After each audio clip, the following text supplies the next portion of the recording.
안녕하세요, 세력입니다. 2021년 6월 13일 비트코인 및 알트코인 방송을 시작하겠습니다.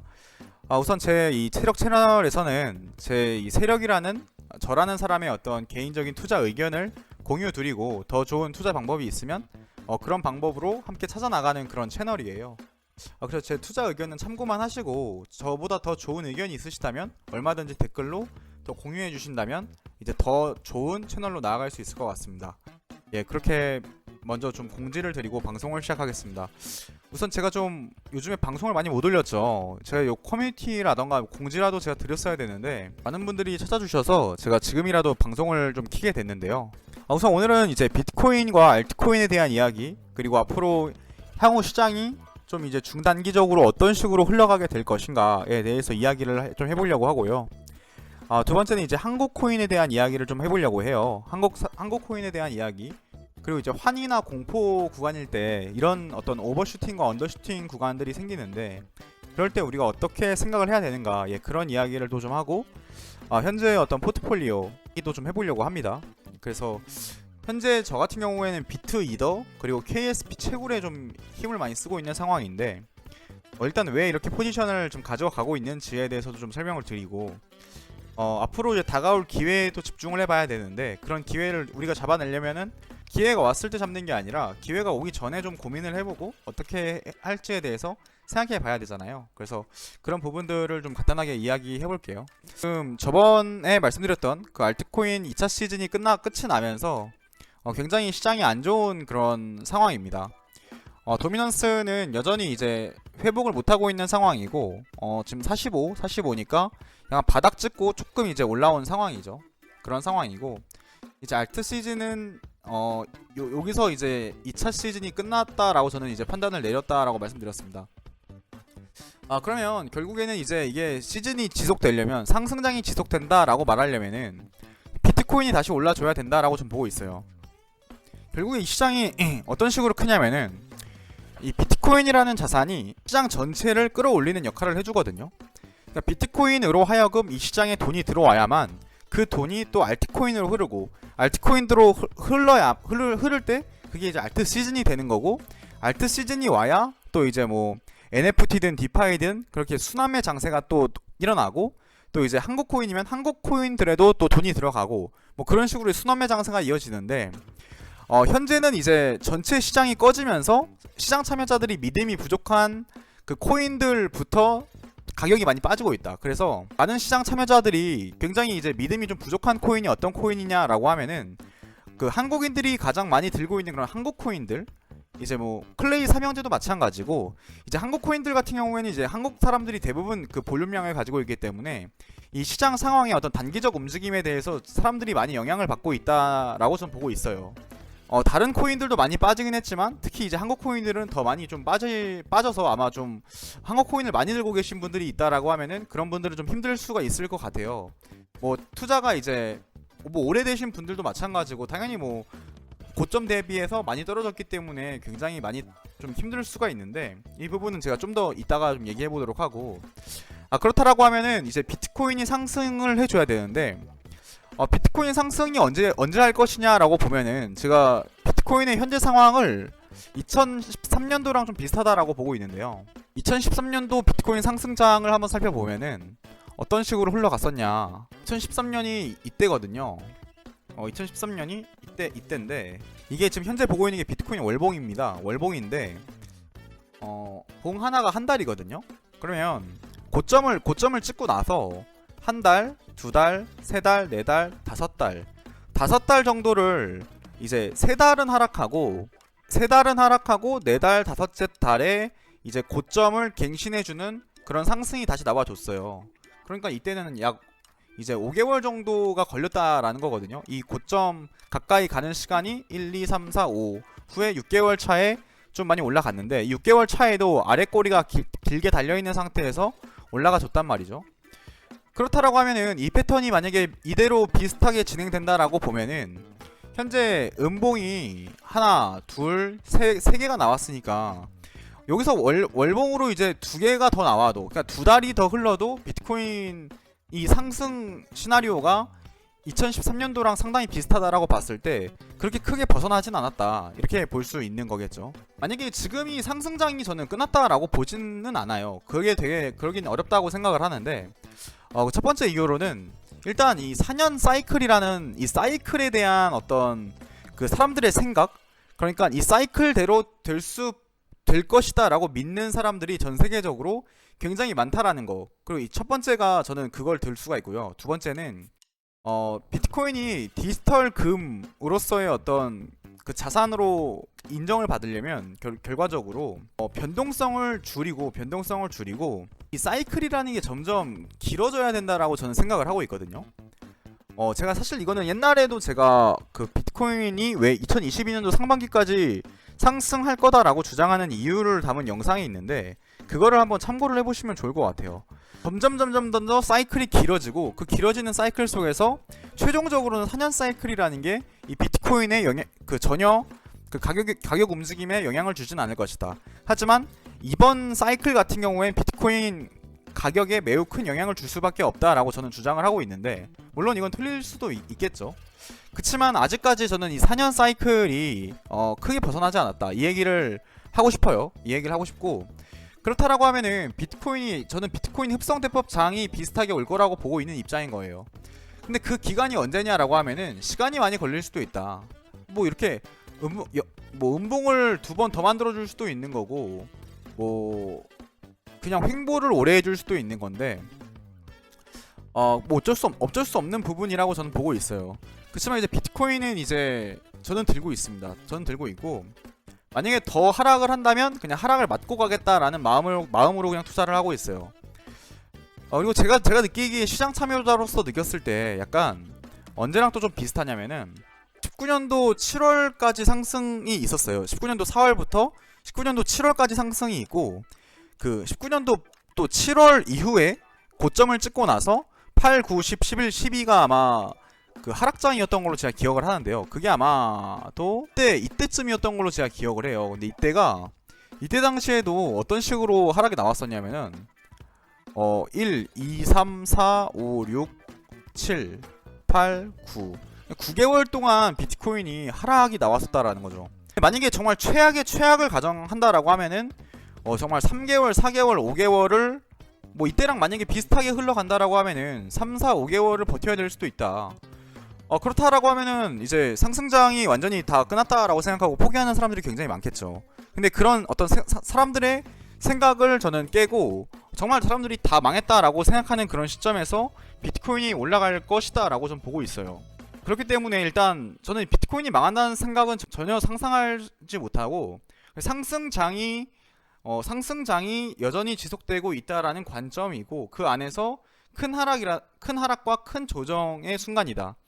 그렇다라고 하면 비트코인이 만약에 더 떨어진다라고 하면 알트코인들은 더 내려가겠네요 라고 물어보면 더 내려갈 수 있다고 보고 있고요. 기존에 이제 17년도 장을 봤을 때도 알트 시즌이 끝나고 나왔을 때 그 알트코인들 하락이 뭐 8, 90%가 나왔던 걸로 저는 이제 알고 있어요.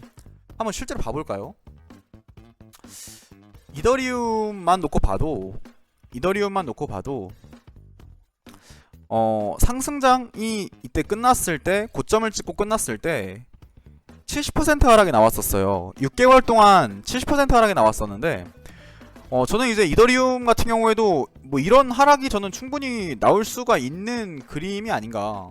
근데 70%까지 안 나오더라도 뭐 고점 대비 거의 한 50% 이상, 50% 이상 충분히 저는 나올 수 있는 구간이라고 저는 봐요. 예, 그렇게 보고 있고, 그렇다면 뭐 근데 빠진다고 해서 그게 이더리움이 망했냐? 그게 아니죠. 오히려 엄청나게 빠지고 나서 지금 이제 고점까지 달려나갔었잖아요. 저는 이제 오히려 이런 식으로 흘러갈 것이다 라고 보는 게 제 입장이고요. 우리가 잘 아는 17년도에도 70% 하락 이후부터 70% 하락 맞고, 그때부터 진짜 본격적인 미친 상승이 이제 뭐 1년 동안 있었는데, 완전히 똑같진 않더라도 좀 비슷하게라도 약간 흘러갈 가능성이 저는 매우 높다. 예, 그렇게 보고 있어요. 그렇게 보고 있고, 그럼 만약에 이제 이더리움이 이렇게 쏘는 타이밍에는 또 도미넌스가, 비트코인이 회복하는 장세는 그 도미넌스가 많이 올라오겠지만, 많이 올라오고 나서 또 이제 비트코인만 흡성대법 것처럼 혼자 가면은 사람들이 아 비트코인이 역시 답이다 이런 얘기가 시장에서 흘러나와요. 실제로 비트코인이 답이고 무조건 비트코인을 사야 된다 이런 얘기가 스물스물 기어 오르거든요. 그럴 때가 어떻게 보면은 또 비트코인을 좀 팔면서 알트코인을 이제 모아야 되는 그런 시점이 될 수가 있는데, 그런 시점이 된다라고 하면은 이제 또 이제 방송에서 저는 제 의견을 개진하겠습니다. 근데 일단은 지금 당장 뭔가를 뭐 하기가 좀 애매한 상황이라고 저는 느껴져요. 우리가 그 매수와 매도의 타이밍이라는 걸 생각했을 때 결과적으로 우리는 매도의 시점은 가격이 많이 올라왔을 때 사람들이 환희할 때 팔아야 되는 거고, 만약에 환희할 때 팔지 못했다 전부 다 물려있다 라고 하면은 그럼 지금 상황에서는 사실 뭐 할 수 있는 게 언제 어떻게 매수를 할 것인가에 대한 고민밖에 없거든요. 근데 그렇다라고 하면은 지금 매도에 대한 고민을 할 때가 아니라 매수에 대한 고민을 해야 될 때인데, 우리가 이제 가만 스스로를 살펴봤을 때 굉장히 반대로 하는 경우가 많다는 거죠. 공포에 팔아버리고 환희에 산다라는 거죠. 왜냐, 환희에는 더 자신감이 생기고 공포에는 자신감이 없어지거든요. 스스로 확신이 없을 때는. 그래서 이거를 이어서 김치코인에 대한 이야기를 또 좀 해보려고 해요. 김치코인에 대한 이야기를 해볼 건데, 예를 들어 제가 좀 오랜 기간 투자를 해오고 있는 오르비 체인이라는 자산을 제가 좀 얘기를 해볼게요. 오르비 체인이라는 애가 지금 굉장히 또 많이 하락을 했죠. 많이 올라갔다가 많이 하락을 했는데, 자 보시면 이 코인이 제가 처음 봤을 때 한 10원이었어요. 10원. 근데 지금 700원이잖아요. 그럼 제가 처음 봤을 때가 근데 언제냐면 작년 언제였죠? 작년 5월인가? 작년 6월인가? 그래 제가 그때 처음 이제 오리비 체인을 봤었어요. 근데 이제 그러면 그때는 이제 10원이었던 게 지금은 이제 700원이라고 하면은 이 오르비 체인이라는 자산은 70배가 성장한 거거든요. 지금 아무리 가격이 많이 떨어졌어도 70배가 성장한 건데, 자 보시면 5,300원은 그러면 그 10원일 때랑 비교하면은 거의 500배잖아요. 500배. 그럼 500배가 어떠한 자산이 어떤 뭐 암호화폐나 어떤 자산이 500배가 성장한다는 게 되게 쉬운 일은 아니거든요. 그리고 지금 70배, 지금도 70배가 올랐는데, 사실 어떻게 보면 저점을 생각했을 때는 지금 가격이 굉장히 많이 올라온 상태라고 보여질 수도 있다. 근데 고점이랑 비교했을 경우에 10분의 1 토막이 나버렸기 때문에 고점에 물려있다라고 하면은 이거는 진짜 말도 안 되는 하락이다 라고 느껴질 수가 있지만, 자산의 상승이라는 게 그렇게 계속 오르지만 않는다는 거죠. 그럼 결국에는 어떠냐, 상승과 하락을 반복한다. 상승과 하락을 반복하는데, 이게 만약에 부동산이라고 해볼게요. 부동산은 약간 가격 움직임이 뭐 이런 식으로 가요. 이런 식으로 가니까 사람들이 부동산이 안정적이고 좋다라고 생각하는 거고, 주식 같은 경우에는 주식을 빨간색으로 좀 그려보면은 주식은 약간 더 변동성이 이렇게 있잖아요. 부동산보다는 더 변동성이 있기 때문에 주식을 더 선호하는 사람들은 밑에서 뽑고 위에서 팔면 더 돈이 많이 되니까, 저점에서 팔고 위에서 팔면 좋으니까. 근데 우리가 지금 투자하고 있는 암호자산 같은 경우에는 어떠냐, 변동성이 뭐 이런 식이라는 거죠. 이런 식인데, 결국에 이제 이 시장이 크고 있기 때문에 우상향을 하고는 있지만, 여기서 들어온 사람 입장에서는 이 구간을 보게 되면 저 너무 아프고 무섭고 겁난다라는 거죠. 그리고 망한 것 같다라는 느낌이 드는데, 사실은 매수를 하려면 매수자리인 거고, 매도를 하려면 매도를 여기서 해야 되는 건데, 되게 이제 반대로 하는 경우가 사실 굉장히 많다라는 거죠. 제 생각에는. 근데 그렇다라고 하면은 이런 고평가는 왜 생기는 것이며 저평가는 왜 생기는 것이냐, 그런 어떤 근본적인 물음에 스스로 좀 답변할 수 있다라고 하면은 좋을 것 같아요. 이런 구간이 생기는 이유는 사람들이 환희 속에서 생겨요. 이런 환희 속에서 생기는데, 이제 모든 사람들이 상승할 거라고 외치고 모든 사람들이 이게 가치가 있다고 생각하는 순간이 바로 환희 구간입니다. 그런 구간이 환희예요. 그러니까 모든 사람들이 답은 한국 코인에 있다. 오히려 진짜 다른 코인들보다 한국 코인들이 폭발력이 엄청나니까 무조건 한국 코인이 답이다. 이렇게 사람들이 느끼고, 진짜 오르비 체인이라는 자산, 예를 들어 클레이튼, 뭐 헤이스피, 정말 뭐 아무도 모르던 시절에 투자하던 사람들 말고 정말 누구나 그 유명하다고 생각하고 유망하다고 생각하고 좋다고 생각하는 그 시점이 고점이고 그 시점이 환인 경우가 굉장히 많다라는 거죠. 근데 그럼 그때 당시에 팔아야 됐다라는 거고, 그럼 만약에 하락이 나왔어요. 하락. 그러면 지금 시장 반응이 어떤가요? 한국 코인은 안 된다. 김치 코인은 역시 뭐 무슨 스캠이다. 스캠들은 다 사라진다. 뭐 이런 얘기 시장에서 나오고 있잖아요. 이런 게 공포 시그널이거든요. 이게 시장이 완전히 얼어붙은 거예요. 이번에 오르비 체인 말고 뭐 어피트의 마로라던가 아니면 뭐 페이코인 이런 코인들이 이제 상장 페이지가 나오면서 한국 코인들 자체에 대한 불신, 그런 어떤 막연한 두려움 때문에 이제 클레이 삼형제도 그렇고 뭐 다 같이 정말 가격이 많이 빠졌죠. 뭐 지금도 많이 빠지고 있고. 근데 이게 진짜 이 코인의 가치가 흔들려서 빠지는 거냐? 이 코인들이 정말 가치가 없고 이 코인을 만들어가는 분들이 뭐 도덕적 해이라던가 어떤 문제점이 있기 때문에 지금 가격이 계속 내려가느냐? 그게 아니라 이게 투자 심리 자체가 얼어붙어서 가격이 계속 빠지고 있다라는 거죠. 그러면 이런 말씀을 드리고 싶어요. 가치가 변하지 않았고 가격만 변한 거라고 하면, 만약에 코인 가격이요 이렇게 흐르다가 이렇게 가서 여기서 매도를 하나, 여기서 이제 이렇게 가다가 여기서 매도를 하나, 사실 똑같거든요.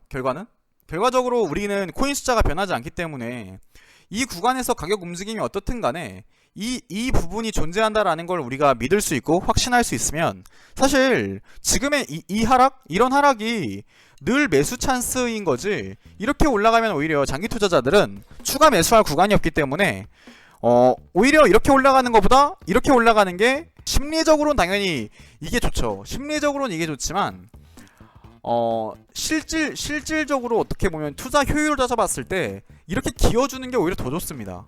맞지 않나요? 왜냐면 이렇게 기어줘서 이렇게 간다라고 하면 늘 투자 기회가 열려 있는 거예요. 물론 돈이 없으면 이 투자 기회 잡진 못하겠지만, 우리가 이렇게 갔을 경우에 불안한 건 우리 마음일 뿐이에요. 우리 마음만 우리가 다스릴 수 있다면 이렇게 가나 결과적으로는 똑같다. 예, 그렇게 저는 생각을 해요. 그렇게 생각하기 때문에 뭔가 이런 하락이 나와도 무섭지 않고, 만약에 이제 예를 들면은 이런 얘기가 막 최근에 시장에 돌았잖아요. 뭐 무슨 뭐였죠? 그 클레이튼도 뭐 상폐되고 그 자료가 있는데, 뭐 이런 얘기가 있었어요. 김치코인 80%가 상폐된다. 뭐 이제 업비트에 뭐 이제 뭐죠? 루나도 상폐되고 뭐 코박도 상폐되고 다 상폐되고, 빗썸에도 뭐 다 상폐되고, 클레이 뭐 KSP, S클레이 다 상폐되고. 저는 사실 이걸 봤을 때 진짜 전 말도 안 된다고 생각을 했어요. 어떤 분께서 이걸 남겼는지는 잘 모르겠지만 어떻게 클레이랑 KSP랑 또 다 이제 이렇게 상장 폐지가 되냐. 사실 저는 이게 될 거라고는 생각 전혀 안 했는데, 만약에 진짜 만약에 단기적으로 클레이가 만약에 상폐를 당한다라고 제가 상상을 해봤어요. 그럼 나는 어떻게 할 것인가? 그러면 저는 상폐의 빔을 맞았을 때 추가 매수를 할 것 같습니다. 오히려 들고 있는 비트코인, 이더리움 팔고, 이거는 정말 절호의 찬스다라고 생각을 하고, 그 상폐 빔이 나올 때 오히려 추가 매수를 해서 그 상폐 당한 그 클레이를 그 어디죠? 그 클립 지갑으로 옮길 것 같았어요. 저라면은. 왜냐면 그러면 그 정도의 초공포 구간일 땐 가장 저렴한 어떤 가격 구간이 나와버리기 때문에, 진짜 이거는 비트코인을 팔아서라도 살만한 찬스다. 저는 사실 그렇게 판단을 했어요. 그러면 아까 제가 말씀드린 것처럼 제 기준에서는 만약에 그렇게 될 것 같지도 않지만 그렇게 된다. 만약에 코인원에서 클레이튼 상폐가 되면은 이거는 진짜 완전 완벽한 추가 매수 찬스다라고 저는 그렇게 판단을 내릴 겁니다. 예, 이렇게 좀 말씀을 드릴 수 있을 것 같고, 페이코인이랑 뭐 상장 폐지 이유는 이제 지분 관계 때문에 그렇다고 해요. 그래서 이제 오디스 같은 경우에는 이런 그 지분 관계를 드나모와 깔끔하게 정리를 한 걸로 알고 있어요. 정리를 깔끔하게 했고, 실제로 그 부분에 대해서 대표님께서도 확실히 지금에 나온 이 이야기가 오르빗 체인과 오디스와는 무관한 이야기다라고 대표님께서 공식 방에서 답변을 드렸었는데, 실제로 이러한 부분들을 그 그라운드X 한재선 CEO님께서도 이 부분을 유념하시면서 이 국내 상장이라던가 업비트 상장이라던가 이런 부분을 조심스럽게 해 나갈 것이고, 이런 지분 관계 분들도 약간 신경을 써 가면서 그 사업을 진행해 나갈 것이다, 이런 얘기를 한 적이 있거든요. 근데 그때 그게 그냥 한 6개월 전인가 1년 전쯤인데, 그때부터 이때 어떻게 보면 이런 큰 그림을 그리고 있었다라고 저는 판단이 되고, 만약에 지금 이렇게 그 지분 관계가 확실한 상태에서 업비트에서 상장 페이지가 진행되었고, 그러면 오히려 더 좋은 게 오르비시라던가 KSP라던가 이런 코인들이 지분 관계가 확실히 없다라고 하면 업비트라던가 이런 데 더 상장될 수 있는 가능성이 더 열렸다, 이렇게 보면은 오히려 뭐 좋게 보려면 좋게 볼 수도 있거든요. 이게 뭐 행복회로라고 본다면 뭐 어쩔 수 없겠지만, 저는 이제 이제 이 시장에 대해서 굉장히 낙관적으로 생각을 하고, 이 시장에 대해서 굉장히 긍정적으로 생각하고, 우리나라 또한 굉장히 잘하고 있다라고 생각을 하기 때문에 뭐 이렇게 말씀드릴 수 있는 것 같아요. 그래서 뭐 제 확신이라던가 제 어떤 이 자산 시장에 대한 생각 이런 거 변한 게 없다, 그렇게 좀 말씀을 드리고 싶고, 다시 이제 좀 돌아와서 업앤다운을 반복하는 과정 중에서 오버슈팅과 언더슈팅이 나온 것이다, 그렇게 저는 보고 있고, 오히려 이런 하락이 나왔을 때가 매수 기회라고 볼 수 있겠습니다.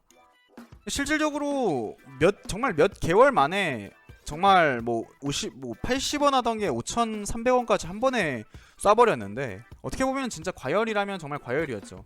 뭐 저 역시도 이때 당시에 초과열이라고 판단을 내리진 못했지만, 그래서 뭐 엄청나게 많은 물량을 정리하지 못했어요. 뭐 물론 이제 이게 안 아쉽냐라고 물어보면 아쉬울 수 있겠지만, 그거는 그냥 제가 부족한 부분이고, 이 부족한 부분에 대해서는 뭐 스스로를 그냥 반성하고 다음엔 더 이제 잘 매도하면 되는 부분이니까, 그렇게 그냥 겸허하게 받아들이고 있습니다. 그렇게 생각하고 있고, 일단은 비트코인 상승이 나와줘야 모든 어떤 알트코인들이라던가 뭐 한국코인이라던가 이제 좋은 흐름이 나와줄 수가 있는데, 그 비트코인 상승이 뭐 단기간에 일어날 거라고 보고 있질 않기 때문에 좀 장기선을 대비해야 된다라고 말씀드리는 거고, 그런 관점에서 저는 이제 KSP랑 이제 뭐 KSP 채굴에 좀 힘을 많이 쓰고 있어요. 저는 이제 김치코인들, 그러니까 한국 코인들이 굉장히 저평가 영역이라고 저는 생각을 하고 있고, 그래서 이제 KSP를 열심히 이제 채굴에 힘을 쓰고 있어요. 채굴에 힘을 쓰고 있고, 지금 포지션은 약간 비트 이더, KSP 채굴, 뭐 현금 이렇게 볼 수 있는데, 비트 이더 같은 경우에는 제가 들고 있는 이유가 비트 흡성 대법장을 예상하지만, 비트 흡성 대법장이 올지 아니면 알트장이 올지 이거는 뭐 예상의 영역이지 확실하지 않기 때문에, 이제 비트코인은 이제 비트 흡성 대법장을 대비하는 거고, 이제 이더리움 같은 경우에는 혹시 모를 알트코인장 혹은 비트 흡성 대법장이 와도 이더리움은 그나마 다른 코인들보다 비트코인을 잘 따라가기 때문에 이제 비트 이더로 이제 안전하게 가져가는 거고, 그리고 KSP 채굴은 현재 한국 코인들이 저평가 영역이라고 저는 판단을 했고, 그래서 KSP 채굴에 힘을 쓴다면 좀 이게 결과적으로 저한테 굉장히 자산 증식에 도움이 될 것 같다, 그렇게 저는 좀 판단을 했고요. 그리고 이제 스파크 토큰은 전 여전히 좀 긍정적으로 생각을 하고 있어요. 스파크 토큰 분배되고 상장될 날도 올해 많이 남지 않았는데, 플레어 네트워크에 대한 어떤 기대감도 있어요. 이 내용은 제가 더 좀 이제 영상 준비를 해서 따로 영상을 만들 거고요. 이번에 이제 상승장도 겪고 만약에 하락장도 겪으시면서 진짜 마음이 정말 힘드실 분들도 있으실 것 같아요. 근데 그런 분들께 위로의 말씀을 전하고 싶고요. 그치만 이 시장이 상승장이라는 게 만약에 최악의 경우에, 정말 최악의 경우에 상승이 끝났다라고 해도, 저는 이 시장에서 오래 남아 있으신 분들이 이번 연도 그리고 저번 연도에 돈을 굉장히 많이 버는 거를 많이 봤어요. 그러니까 보통 보면은 저 같은 경우에는 19년도부터 투자를 시작했지만, 저는 이제 운이 좋았던 케이스인 거고, 뭐 16년도, 17년도부터 시작을 해가지고 18, 19, 20, 21 지금까지 5, 6년 투자하신 분들은 굉장히 뭐 저보다도 더 많이 돈 번 그런 분들도 많이 있으신 것 같아요. 근데 그런 분들을 한번 봐보시면, 우리가 만약에 5년 만에 부자가 될 수 있는 방법이 있다라고 하면은, 저는 그걸 꾸준히 지금부터라도 관심을 가지고 계속 전 공부를 나가야 좋다라고 생각을 하거든요. 여전히 이 시장이 너무나 기회가 많다라고 보여지고, 그럼 그 그 기회가 만약에 이번 연도에 물 건너갔다라고 판단을 내려버리면 뭐 그냥 시장 털고 나가면 되겠지만, 저는 이제 이 가상자산 시장이 이제야 막 시작이 된 시장이고, 지금부터라도 그냥 계속 꾸준히 관심을 가질 만한 그런 시장이라고 생각을 합니다. 그래서 저는 그런 이유를 가지고 이제 그 유튜브도 시작을 하게 된 거고, 이 책도 써서 낸 거고요. 그 확신엔 흔들림이 전혀 없어요. 그래서 만약에 뭐 상승장이 이어지든 뭐 제 예상대로 되든 아니면 이번 연도에 정말 큰 돈을 못 벌더라도 정말 초장기적인 관점에서 이 시장을 대하고 좀 더 이제 이 시장에서 정말 단기적으로 돈을 벌고 나간다, 바짝 벌겠다 이런 마음보다도 진짜 이 시장에 대해서, 이 시장의 미래에 대해서 공부하고 이 시장의 어떤 변화에 대해서 관찰하고, 그리고 상승장과 하락장을 견뎌내면서 정말 발전하는 투자자가 서로 될 수 있다면 얼마나 좋을까 이런 생각을 해요. 제가 방송을 좀 오랫동안 못해서 죄송하다는 말씀을 꼭 전하고 싶었고요. 만약에 다음에도 제가 이렇게 방송을 오랫동안 못하게 될 경우에는 커뮤니티에 좀 사전에 글을 남겨서 좀 소통할 수 있도록 그렇게 진행하도록 하겠습니다. 경청해주신 분들 모든 분들께 진심으로 감사 인사드리고요. 이제 마치도록 하겠습니다. 감사합니다.